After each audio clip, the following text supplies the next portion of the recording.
Zəfərin 5-ci ildönümü münasibətilə Baş Prokurorluq tərəfindən Zəngilan Konqres Mərkəzində Zəfərin 5 ili dövlətçilik və hüququn qələbəsi mövzusunda konfrans təşkil olunub. Baş Prokuror Kəmran Əliyev tədbiri açaraq Zəfərin 5-ci ildönümünün dərin mənəvi və tarixi əhəmiyyətindən danışıb. Bildirib ki, 44 günlük Vətən müharibəsi Azərbaycanın dövlətçilik tarixində dönüş nöqtəsi olmaqla beynəlxalq hüququn və ədalətin qələbəsini təmin edib. Ali Baş Komandan İlham Əliyevin rəhbərliyi ilə ordumuzun misilsiz qəhrəmanlığı nəticəsində ərazi bütövlüyümüz bərpa olunub, dövlət suverenliyimiz tam təmin edilib.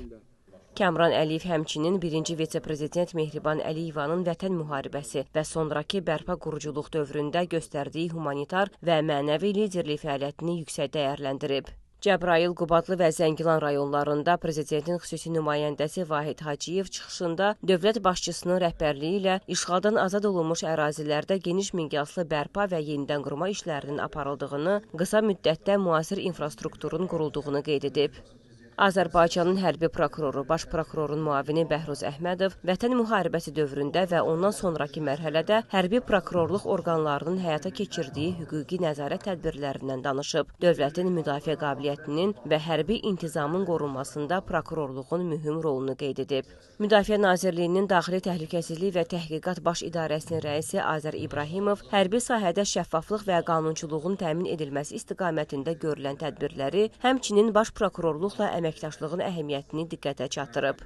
Dövlət Sərhəd Xidmətinin Qubadlı Əlahiddə Sərhəd Diviziyasının komandiri Azad Abdullayev sərhəd təhlükəsizliyinin təmin edilməsində əldə olunan uğurlardan, azad edilmiş sərhəd bölgələrində yaradılan yeni infrastrukturdan və xidmət şəraitindən söz açıb. Milli Məclisin deputatı Ceyhun Məmmədov çıxışında Qarabağ zəfərinin həm siyasi, həm mənəvi, həm də hüquqi qələbə olduğunu vurğulayıb. Ölkəmizin regionda sülhün və sabitliyin təminatçısına çevrildiyini qeyd edib. Zəngilan rayonunun prokuroru Qibləli Kərimov isə rayonun azad edilməsindən sonra prokurorluq orqanlarının fəaliyyətinin təşkili, hüquq mühafizə strukturları ilə koordinasiya və qanunçuluğun təmin olunması istiqamətində görülən işlər barədə məlumat verib.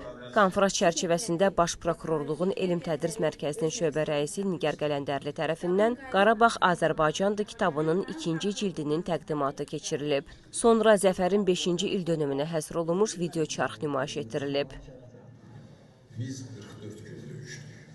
Daha sonra Zəngilan Konqres Mərkəzinin ərazisində ağac əkmə aksiyası keçirilib.